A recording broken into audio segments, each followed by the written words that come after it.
নমস্কার, আপনারা দেখছেন বিগ নিউজ আর সঙ্গে আমি অনিকেত। বর্তমানে আমরা দাঁড়িয়ে আছি নেতাজি ইন্ডোর স্টেডিয়ামে।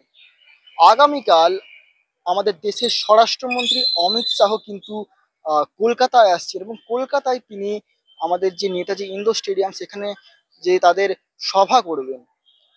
৪৮ ঘন্টা আগে কিন্তু পশ্চিমবঙ্গের আলিপুরদুয়ারে কিন্তু নরেন্দ্র মোদী এসেছিলেন এবং ৪৮ ঘন্টা পর পশ্চিমবঙ্গে আবারও কিন্তু দেশের স্বরাষ্ট্রমন্ত্রী অমিত শাহের পদার্পণ হতে চলেছে।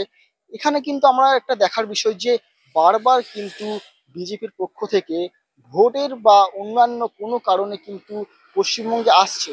অর্থাৎ আমরা এটা থেকে বুঝতে পারছি যে আগামী যে 2026-এর যে আসন্ন যে ভোট তা কিন্তু আমাদের বিজেপি কিন্তু নিজের কবলে করতে চাইছে। আর এর জন্য কিন্তু আমাদের নেতাজি ইন্ডোর স্টেডিয়ামে আগামীকাল অমিত শাহ নেতাজি ইন্ডোর স্টেডিয়ামে আসছেন এবং তার জন্য আজকে কি কি প্রস্তুতি পর্ব চলছে, কি কি হচ্ছে, চলুন দেখে নেব। মাননীয় গৃহমন্ত্রী সমস্ত মণ্ডল সভাপতি ও মণ্ডলের কার্যকর্তাদেরকে নিয়ে উনি বসেন। আমি পরিষ্কার আমার পার্টির নেতারা আমরা সবাই বলে দিয়েছি, বাংলার জনগণকেও এই বার্তাটা দিতে চাই। এবারকার ভোট, এবারকার ইলেকশন শুধুমাত্র বিজেপির সরকার তৈরি করার ইলেকশন নয় বা তৃণমূল কংগ্রেসকে হটানোর ইলেকশন নয়। হিন্দু বাঙালির ঘটি বাটি এবং ইজ্জত সম্মান এই তিনটে বাঁচানোর শেষ লড়াই।